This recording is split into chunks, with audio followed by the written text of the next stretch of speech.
importance of choosing. And it's from the preconceptual experience, if we stay with it, that alternatives arise which we choose. And there are times to say to Joe Brown, as I did, look Joe, you can go on just experiencing here with me forever, but it's high time you do something about those problems with your boss. Now I don't know what, only you can choose. But of course at the back of my mind was, sorry, love to? No, something like that. The way to do is to be. It also said, rather abide the center of your being. For the more you leave it, the less you learn. Now I'm going to go on to being with a capital B. And maybe we should stay with the earlier Wittgenstein, say, whereof we cannot speak, thereof we must remain silent, but yet we have a need to say something. Perhaps one can only do it with such non-words, like the great non-word of Eastern meditation, Om, which reverberates beyond ourselves and perhaps echoes from the cosmos. But I'm going to move somehow from this curious word, I, to the more curious word, myself. Myself which expands beyond what I call me. And of course, that's what I meant by a whole feeling. Now, hopefully, you never get it all in. That's thinking in the wrong logic language game. You think about contents, and you must get them all in. But the whole feeling I'm talking about is an expanding one. There's always something beyond. And I'm going to end with Wordsworth. No, first of all, just about this feeling, this attitude, wholeness. I think it's just what Jung was talking about in the symbolical attitude, but I'm not sure. The intimation from ordinary things, and also of the beyondness. But there's a beyondness, yes, but a here-ness. It's a here and beyond. And end, and I turn, as I do in psychotherapy often, to the language of metaphor, like wobble, which is better, and poetry, which I usually recite to myself, unless there is somebody for whom poetry has a real echo. And look at Wordsworth, recollecting his school days, and I've only 2 minutes more, so listen please. Writes of his sense of a creative sensibility in his body, a plastic power, a forming hand. He always had a sense of, with the hyphens, being in the world. He had his own local and rebellious spirit, and yet was subservient strictly to external things with which I commune. An auxiliary, I can't pronounce it, an auxiliary light came from my mind, which on the setting sun bestowed new splendor. And then the passage about the sentiment of being, with a capital B. He's talking about how being is in everything. We go back to his word move in the 1805 version of the Prelude. He talks about being in everything that moves, and yet even those things which seem to be still. He says, I will quote the passage shortly, but they aren't still, but I want to end with it, and I want you to get the words. It's beyond thought, beyond knowledge, but it lives to the heart. It lives beyond me to a state of being with a capital B, in which I might be worthy of myself. There's a short passage, after having told us how he experienced, I quote, the great social principle of life. I quote, I felt the sentiment of being spread o'er all that moves and all that seemeth still, or all that lost beyond the reach of thought and human knowledge, to the human eye invisible, yet liveth to the heart.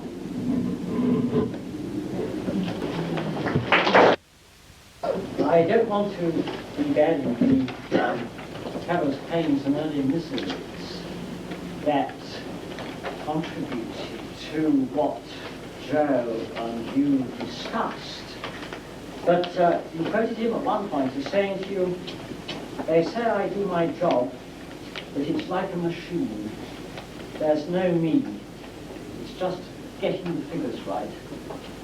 I don't think a Marxist would ask for a more vivid confirmation Of the alienation. of what Marx said about alienation in industrial capitalist society. I think Joe actually was also a victim of positivism, getting the figures right.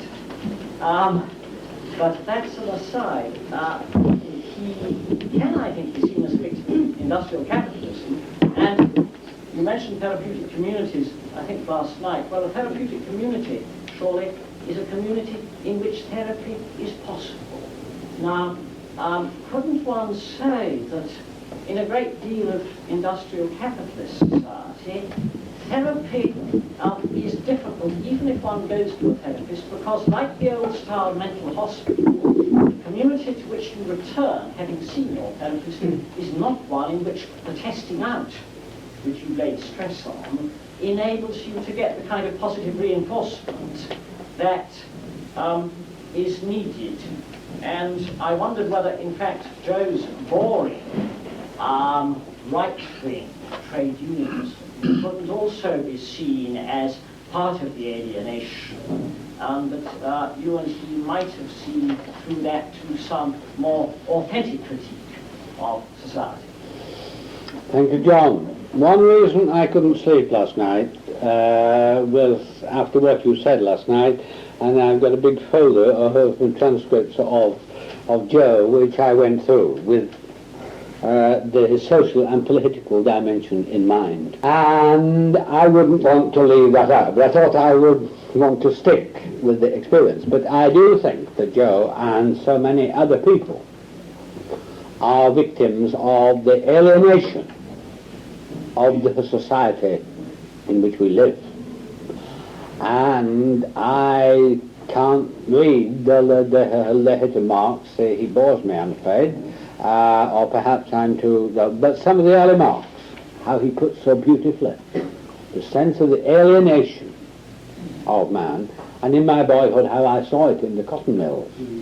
But I also saw something else, which I'll come back to in a moment, in the cotton mills, which was the human spirit, which deals with this. No, I'll go with it now. You see, the word wobble we picked up. Now, in the Lancashire dialect, and I'm making a study of this with a young friend of mine who's 72, who worked in the mills, of the metaphors which are used in life, which were taken from the industry. And I'll only quote two to you. One is, when I got married, an old friend said, "Look, Bob, what they wants to do is to keep Bandit Nick."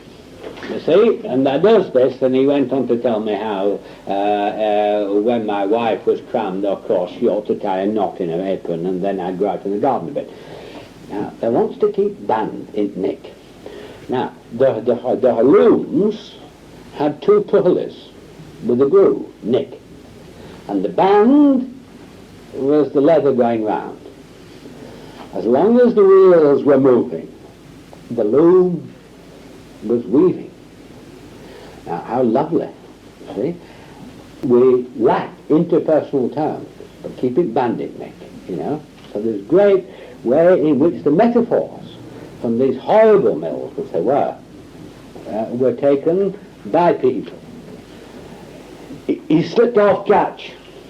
the spinning, and I had to catch a bit and come back. If it slipped off, the whole thing went wrong. He slipped off catch, he's died. And we have a whole lot of them. So to come back, let's, what I was on about is the human spirit. But I'm absolutely with you, and I do not see how any psychotherapist cannot but be concerned with the alienation in our society, which I still believe, and I know you agree with me, so much treats persons as things, and far too often. And so, John, yes, and you know that I'm pretty radical in some of my views, but I won't go on with those now except unless people want to, but yes, I wholly agree. But the trouble with the therapeutic community, which I wanted to come back to, and I'm going to end with the positivism, John. The therapeutic community, the trouble is you're faced, at least over 18 years, as you know, I tried to be a member and the leader of one. You're still faced with the problem. Because, you see, so many people, and Rappaport's early research showed this, that people learn how to live in a community with other people, but they've got to go out of there. Unless we can have living communities, and you have the same problem. So, back to positivism and our old argument, yours and mine. I think positivism has done a great deal for me. Because I quote the Romantic poets, and what the English Romantics did, and with due respect to any Germans present, they did not fall into some of the excesses of German Romanticism which left the earth. They kept with that blade of grass and with the hard data. And I am very grateful for the positivists who have brought me up again and again. What do you mean in terms of how can you point it out? How can you say you are wrong? What your words mean? And for a long time, of course, I got stuck with this, and I was alienated by it because I got stuck in that one particular logic or language game. But I think I would want to keep my positivism and say that's one framework. But there are others. Yes. Yeah, please, you. We're talking only of Joe Brown, but that can apply to all sorts of people. Is there any case in which you feel I better not touch that person, leave her with her boredom? She might fit in the society outside better and use her boredom. Suppose the doing you are doing to that person in becoming, yes, completely lost outside. She cannot share with anyone the new state of being that you have put into her and made her aware of. I say her, literally, because I'm 30 or 3, I don't know. Then what happens? What have you created or made? How can they move outside this? I know. It's a very difficult question. First, I have guilt, and I had a section on anxiety and guilt, and the difference between real guilt and guilt feelings, that I have guilt. Because in indirect ways, you see, I'm paid a good salary, however much my consultant colleagues might object to it, I think it's good, a good salary indirectly to fit people into a society of which I do know how to prove. Now then, I've got to say that one first. But your question, it is a worrying one. And I hope that some things I said will be a partial answer. I do not think it is my job to remove somebody's symptoms or way of life or ways of coping unless they themselves are unsettled with them at the moment. Hence my emphasis on the now. What is this person experiencing now? You see, because if there is a problem there. I don't think that is an answer, and I'm sure, I'm positive, that there are a lot of people with the sort of exploration, the sort of psychotherapeutic exploration, I think it's very wrong and very wicked. Because I need my defences. I mean, mankind, I forget the right quote, but mankind can't bear too much reality, and I can't, and I have my limits. But there you are. So one should respect, and I hadn't put that in, that the limits of the person, and one's own limit, it's true.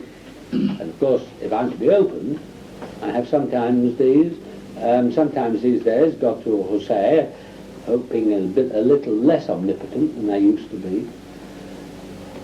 Look lad, or look lad, I can use my language in the north now. I don't think it's on between you and me. And not enter into that sort of commitment.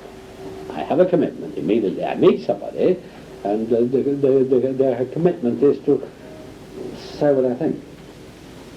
So I haven't answered your question. I know I haven't answered your question because I can't answer your question. But it's one we can go on discussing, and particularly with reference to particular persons who we meet. And I think it's very important we all do in our work. I'm sorry, Nina.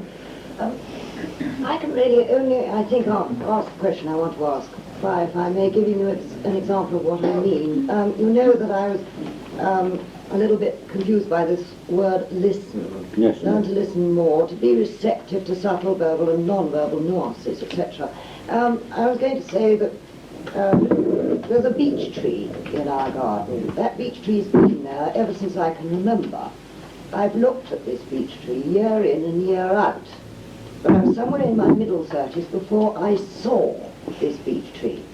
And I remember one day, it's outside my bedroom window. I was looking out of my bedroom window on a spring morning, and I saw, for the first time, each little bright green leaf up against a bright blue sky with the sun behind each leaf. I really saw that tree was alive for the first time for me. Now, what I want to know is, you see, you say learn how to listen more, but I think one can look, one can listen for all one is worth, but one can neither see nor hear. How can you teach people to see, hear, and feel? How can you teach people to be receptive? I feel it's a gift that comes or does not come. May I change your last statement into how can one help people to learn? To what? How to help people to learn rather than teach people. The answer is, I believe that you can with most people, but not all. And one way in which you can do it, and I know that I have a gospel at the moment, because all our sessions we have something of a videotape. I know there's snags about that, and we use it, and the patient has a choice, and we need not share and so on. But if there are 3 or 4 of them watching, and you play back, and you look, and you talk about, and then perhaps sometimes the ice breaks or the light dawns, and you see, to quote Blake, not so much with the eye, but through the eye. Yeah.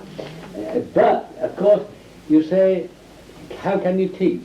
No, I think the answer is no. But you can provide opportunities for learning. And when 2 or 3 are gathered together around a videotape or an audio tape, or even without those, sometimes that can happen. but one can only happen. And somewhere, which I don't think I quoted it, I said what psychotherapy is what happens in the conversation. And it happens, and but there are certain things one can't make happen. One can only wait with the patience that Wilke was talking about. When you said, Joe, you bore me, I wonder whether you were being a bit too frank, because perhaps that's what you really did mean, because that machinery had entered into Joe and it become part of his blood, and you were saying you were bored with that sort of attitude, which was really almost Joe. He's only just saved from the brink by your effort. And I wonder how far you're afraid, when you're using words, of not acting enough, because you must be acting a bit, because you do choose your words very carefully. And I'm amazed how you can say the words that you want to so quickly off the cuff, as it were. I had a man see me the other day, to illustrate this.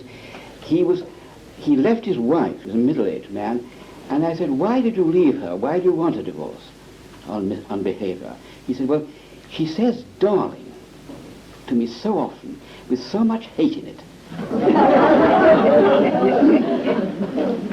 Ambrose, thank you very much, because whilst you were talking, I was trying to sit in my experience. And going back over what I said what I really meant was this. I'm not sure that was right, because I haven't got over wanting to be a nice chap. And I think perhaps you're absolutely right that I was really bored.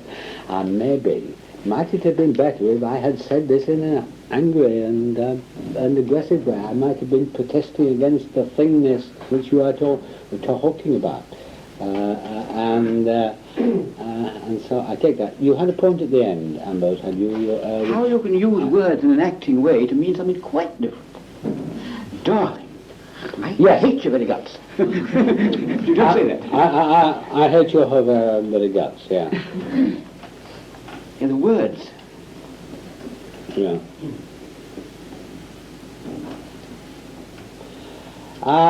Yes.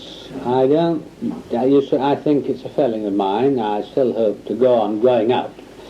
I find it difficult to say, and I'm sure my relationships will be a lot better if I could say this more often. But yes, how you can use words and you say, darling, I hate you. Yeah? I say both of them are right, aren't they? Yeah. So you get the sort of love with the which encloses both. And so yes, and thank you very much, and that's right. But I think I haven't gone far enough yet. As indeed some of my patients who are now friends have told me this, that I really can't deal with aggression, so it tends to come out in anger at meetings and things like that. Your list of questions talks about videotape. Now, does the patient know he's being videotaped? Indeed. And also, in allegation, do you go over it with him? Yes. What we do is, it is quite clear what is happening.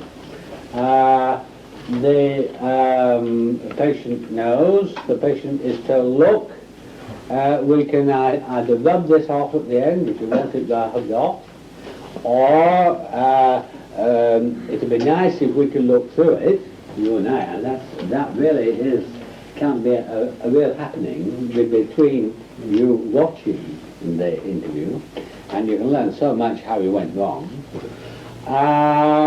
Or some people will say, well, I trust you to keep this, like you do your other records, and use it in the way you think is right. Now, what I'm struck by in myself, and it does take a bit of time, but with many clients, I've used the word patient this morning, that some of you might object to, and in a way I do, but the fact is I earn my money from the health service, and it seems to me to be hypocrisy if I don't talk about patients, because that's my job. I like to think of them as clients. But it's amazing, really, how little the videotape seems to affect the interview. And indeed, when it does, it often highlights just those problems, and one might not do it every time, or sometimes it often highlights those problems which become more so with the videotape, but which you haven't noticed, you or your patient, before. And of course it's part of the interview. And a lot of people say, well, this is introducing artificial machinery. It depends how machinery is used. But damn it, to see a patient for a 50-minute hour is, in a sense, in inverted commas, artificial. To have them lying on a couch is, in inverted commas, artificial. And the videotape is part of the interview. And you talk about that. And in one patient saying, you know, something funny happens. Both you and I go into that tape and we all get mixed up in there, and there's a fantasy. So, of course, there are dangers. And videotapes, I think, can be wrongly used. So can interpretations. And I think the videotapes are much less damaging than many interpretations are. So there are dangers. There is the machinery. But since I feel myself, if I was having psychotherapy, again, as I might well, I would like to have it with a videotape where my therapist can play it back with me and somebody else. Yeah. And if I believe that, that's the only way I, Barbara. Just Sorry, I'm the other side of this pillar. Yes. An awful lot of things that you were saying that I want to pick up, but there was one in particular, and I was thinking of the statement of Lao Tzu about the way to do is to be. Because what I've so often found with patients is the fear of being. And not only the fear of their being, but the fear of allowing me to be, really. And somebody who is in that state, allowing me to be, and somebody who is in that state can't do anything. It's a sort of paralysis. It's a, no, I'm not. But what they're saying is, I am not what I am expected to be. I'm not that. I don't know what I am, but I'm not that. The patient isn't, or you are? The patient isn't. Yeah. The patient isn't, not that. Not what his expectations What the expectations have become. are. That's right. Yeah. Now, in a sense, he has to allow himself to unbe, if you see what I mean, before he can discover who or what he wants to be, and then he can do. But the process is one which has to allow me to be, and the thing that I've become very conscious of very often is the way in which he can't allow me my personhood because that's too frightening. Because and he or she cannot be open, dare not be open to what... That's right. I mean, I'll get attacked over and over again for not being a person. But I've got somebody now who's suddenly discovered that I am a person. And it's very alive, it's almost too alive. But the interesting thing is that if you can go through that, if they can then after that allow themselves to be, and then allow me to be as well, as a person, something changes. Because I've had somebody who's been doing this for a long time, and he didn't want to be a man, actually. He thought he wanted to be a woman, but he couldn't be a woman, and he was not being at all.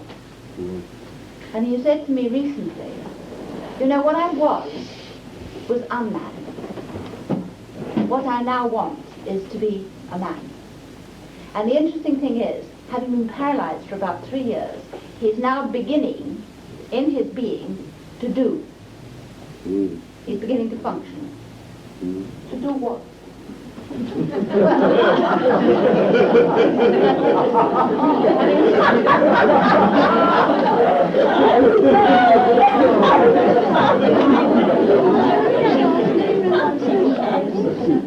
been burying himself in his room for years without having any contacts at all, except really bad ones. And he's beginning to see other people and to see them realistically and to have an objective view of them and to want to take part in what they're doing. He's going on to a training course. He's going to get himself qualified. He's functioning. And for 3 years he has chosen not to function because he didn't want to be. Or he has not chosen. Well, yes, in effect, that's right. Yeah. And the interesting thing is that when he discovered that he could allow me to be, he could allow me to be a woman. Yes. So there's an awful lot about what you've been saying. There's a vast amount in what you're saying, and thank you very much, because I think you have said, you know, most of it, and I shall reflect on that, because it's so important, isn't it? The ways I mentioned in the 20-point space, the way people intrude on your space and fill up your space until you can't move. That's right. Or the people who constantly treat you as a thing to come to. Someone I'm seeing now who's seen a colleague for a long time and not changed, and gets so frightened when I'm not just a doctor who can't get upset at times. You, for God's sake, might be real too. Well, you see, with this particular person, I have insisted. I say, look, I'm not going to go on with this white coat stuff, you see, because I can't do it. If you don't come all right, you see, I can't be like that. But you see, I think, you know, it's the relationship that you're scared of. But I think this is very interesting and very important, Barbara. Thank you very much indeed. Mrs. Bloomfield. I very much enjoyed the way in which you put so many different facets together, but taking one of your points, always saying something positive before you make a criticism. I was just wondering how, when you talked about you feeling wobbly, you were sure that you weren't putting ideas into Joe's head. Now, it seemed that you were spot on with him, but with this kind of interpretation, I often worry that we might put ideas into people's heads that they accept because they come from us. But if I could just go on to take up the point of helping people to learn, I wonder whether I could share another technique with you, which I hope brings the other different facets together. When a patient talks about, I have tingling in all the limbs of my body, now one of the things that I like to say is, can you make some sort of picture of this tingling? I want to try and get them to understand what the body is saying to them, what the pain or the tingling or the sensation is telling them. So if they can give some shape to it, it again brings different facets together. Now, just to give 2 examples of 2 or 3 people who had tingling in their limbs. One said, the shape that comes to mind is a pyramid, and I'm inside. And I know what it means. It means that I want to get out, but I can't, or my feelings are inside. Another one said, it's a prickly cactus. And again, she recognized instantly what it meant. She is so prickly that she keeps everybody away from her, although she desperately longs for relationships. Yeah. Another one said, it's a hammer going up and down, and the hammer is tapping against a big casket, and I'm inside, my feelings are inside the casket, but I'm only tapping, I'm not really hammering to get it out.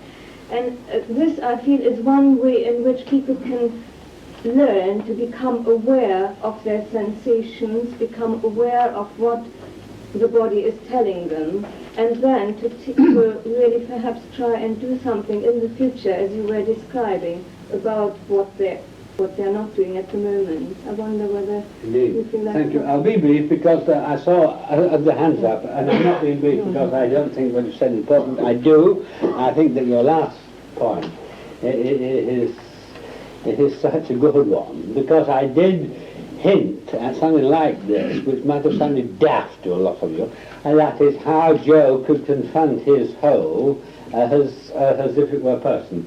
But the way you say, you know, what is this pain, what is this feeling saying to you, is inviting them to have an ongoing conversation, almost with it, with I myself. So, yeah, that's a whole subject, and thank you. To go back, I would think there's a big difference. It depends what you mean by an interpretation. I think there's a very big difference from making an interpretation which comes out of one's concepts and trying to find a word for what one is feeling now. Now, putting ideas into somebody else's head, well, yes, because that's what I want to do. But the important thing is what happens, well, into somebody's head, into the gut, or through the ears, into the head, into the big toe, or somewhere.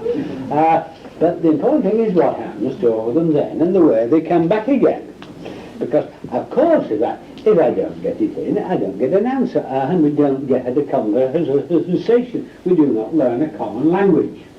You see, psychotherapy, and this is the whole trouble with the Department of Health and Social Security and whatnot, psychotherapy is not a treatment like drugs. It's not something which is given by X. And we are faced with the problem, two or more people sometimes click and meet, and they sometimes don't meet. But unless I can find a common language, so I'm not afraid of putting that sort of idea in somebody's head. If I want to force them to lie on a couch and interpret and insist that it's their father's penis which is in their mouth and that's what it is, and say it over and over again, now then that's a different. Forcing something into somebody's head or their middle seems to me to be a different matter from expressing something which is an invitation to a conversation. I'm a very inexperienced counsellor in a therapeutic community. In a therapeutic community. I've encountered most of the problems talked about here, the worry about putting somebody back into a world they can't accept or they can't express themselves in, the alienation created by the society we work in anyway, and many other of the problems, Darling with a vicious voice. All the way through what you were saying, there was a subcurrent, some meaning I picked up on very strongly, and I feel not so much I want to ask a question, but want to check out an article of faith, if you like. I feel that it's attention which solves most of the problems we're dealing with. Attention to oneself, then one isn't putting words into anybody's mouth, one's describing one's experience. Attention, you mentioned body language, videotape, a lot. Attention in the Buddhist tradition is the key to doing a being, pure attention. Over and over again, I feel that the problem of myself and other, or this client and the otherness he's going into, is solved. I will not do anything to a person. I will not be able to move any defences. I'm a representative of the outside world, of the rest, just as you are, omnipotent as you may sometimes feel you are. And I don't believe you can take any defences away from a person which are not rightly taken away. If you are attentive, but you can also see leaves on trees if you learn to be attentive over time. Attentive to yourself and your feelings, and attentive to what you can see of the experience of the other person. And I think that solves many of the problems. It's an abstraction, but it solves the problem. Well, it's not an abstraction. It is a living with the opposites. Part of what you were talking about is that tension, that creating of tension. And yes, and you put it better than I can put it. Did you say that you can't take away people's defences? I think I've seen people damaged. I think psychotherapy and analysis is a very dangerous process. Certainly. I said you can't I think- if you are attentive. Thank you. To yourself. Well, I thought I had heard you right, but I missed the next phrase. You will not do this. People's defences will be given out when they no longer need them. But what you do is to respect the person with their defences. And so, once you do that, you are attentive. And there's a phrase which many people here have heard me quote hundreds of times from Hobson, John of the Cross, which I think is perhaps one of the best phrases in listening to oneself and listening to others. And he says, wait with a loving attentiveness. Please. I would like to ask you about your statement number 4 Yes. about never use the word why. You want to get communication and you don't want to put the word into a person's mouth. Surely why is a good way. Right, well, I'm not sure whether we shall have time, and I shouldn't have warned you beforehand, but I could best answer the question by sitting down and meeting you somewhere. But this is very much a Hobson thing, that according to the means test, there's a fine for using the word why.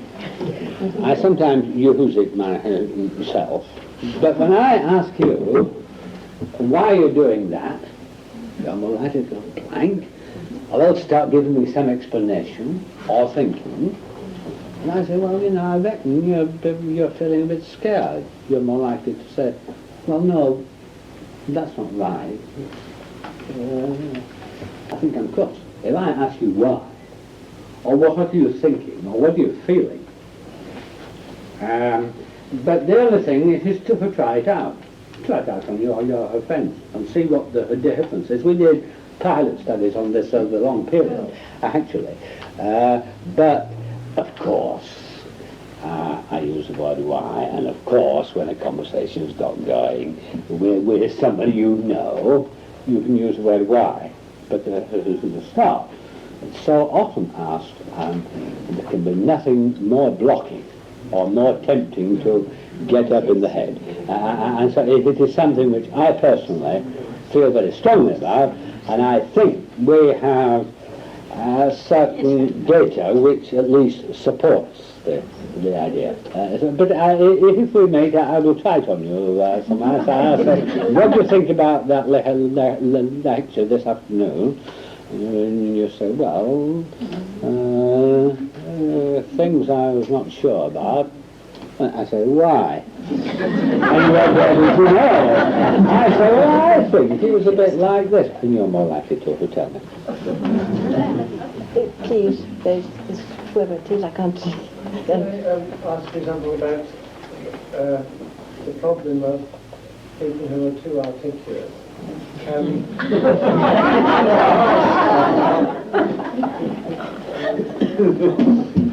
That wasn't a personal comment, was it?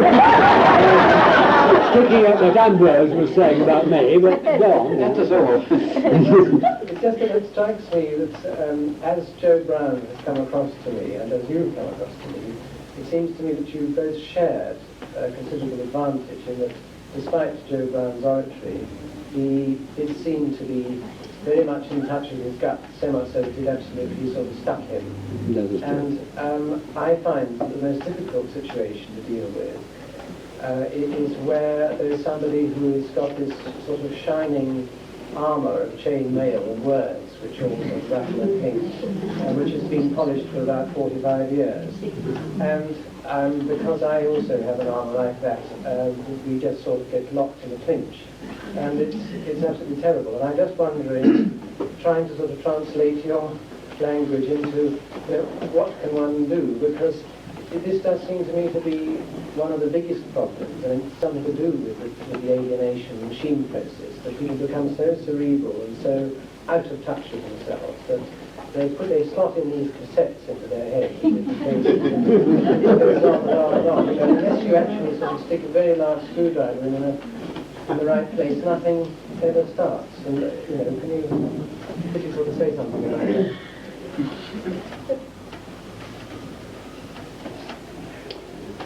Lots, yeah. I partly chose Joe Brown because somebody said to me, look, Bob, whenever you lecture, you always seem to talk about people who can't say anything and about getting through to them and doing little drawings with them and things like that. Now, Joe was articulate, but he, as you say, he did have contact with his and feeling. But you're asking how one deals with it.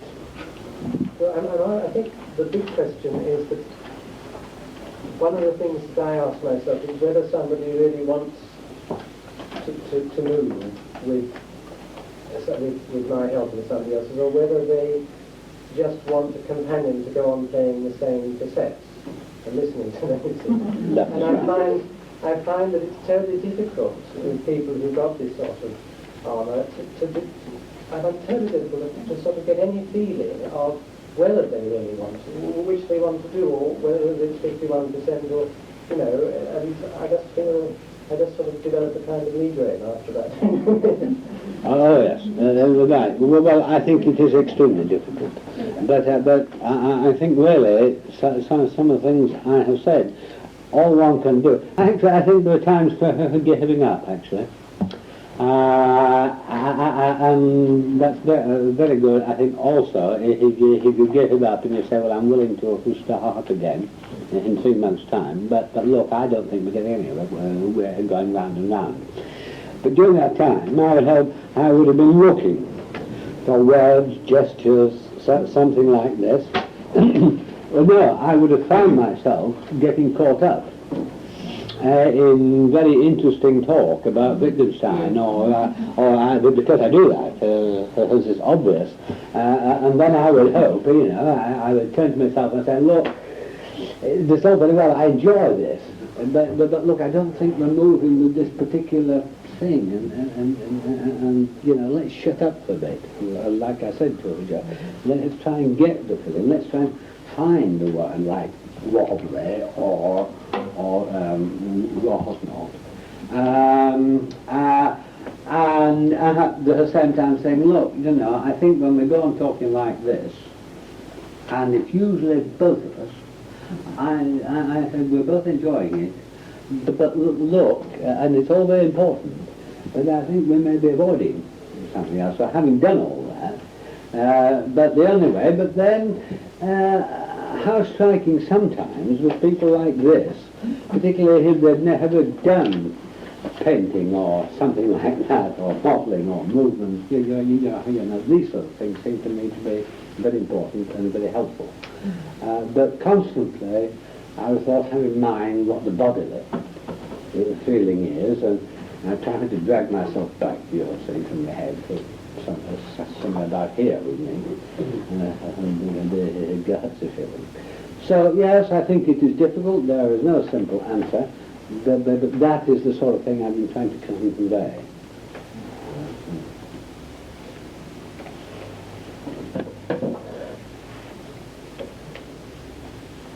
Could I ask something about involvement? You mentioned how desirable it was for the therapist to be involved in the situation. And I would think that it would be so for a friendship or any counselling relationship. But it crossed my mind that surely there are unhelpful involvement. I'm not at all sure that this lady can partly answer my question. As you talked about the therapist's right to be. Because in some situations, isn't it possible for a therapist to start floundering, going round and round in circles with the person he or she is trying to help, in inverted commas, and just becoming more hopelessly muddled and being rather like a blind leading the blind, or totally unconscious of what's going on. And I wondered if you could say something about the distinction between right involvement and involvement which is not helpful or right. That was right. First, I missed out a paragraph. Because, of course, it's a therapist's job is to maintain this curious thing which is so hard to put into words. of being absolutely involved with one's guts and also non-attached. I don't like the word detached, but non-attached as well. And that's very hard to put over to for people. And it's a signal to oneself, you know, when you lose that sense of being able to have a look at it, you see, and okay, you do lose it from time to time, and then I these days much more said, look, we're doing a mess here, you know, and we want to have a look at that.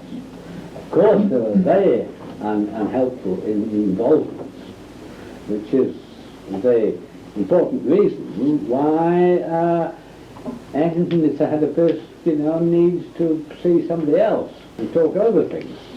With all that video games, there are involvements where we can keep our patients there, and some ways of interpreting a very good way of maintaining one's income for the next 20 years. And you get stuck in that sort of situation. And actually one thing, it's very interesting how often, if you're listening, that the patient will let you know at some point. But yes, of course, there are involvements which are unhelpful. But of course, if one realizes this, it's strange, looking back over 30 years, the involvements I've got into which have been unhelpful for a long time, getting out of it is often the most helpful thing. Right? So, yes, I agree, it's a complicated question. It's really, when you have a group of people talking about our work, this is the main thing that we talk about. What are you getting out of this? How are you using this person for yourself? It isn't a conversation where you're using them for your own needs, that sort of thing. So, you know, as I said, this isn't, I haven't been reading a book on psychotherapy as a whole, but it's very important. But I was just stressing some of those things which many of my colleagues would not agree with. That's partly why I stress that. I'm afraid this will have to be the last question. I was very interested in your use of the word look. And in that last answer, you said look 12 times. It is clear that you will see this is very important, this visual image, because the thing that turned the point in Joe was a smile, which you saw.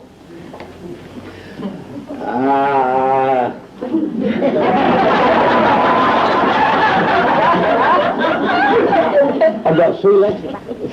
First of all, I think perhaps the most intimate thing one can do with anyone is to look deeply into their eyes, which is a very different matter from staring or gazing. It seems that the small child, you know, I used to argue this when it was all breasts and nothing else. We hadn't even holding it at one time, but eyes always seem to me to be vital.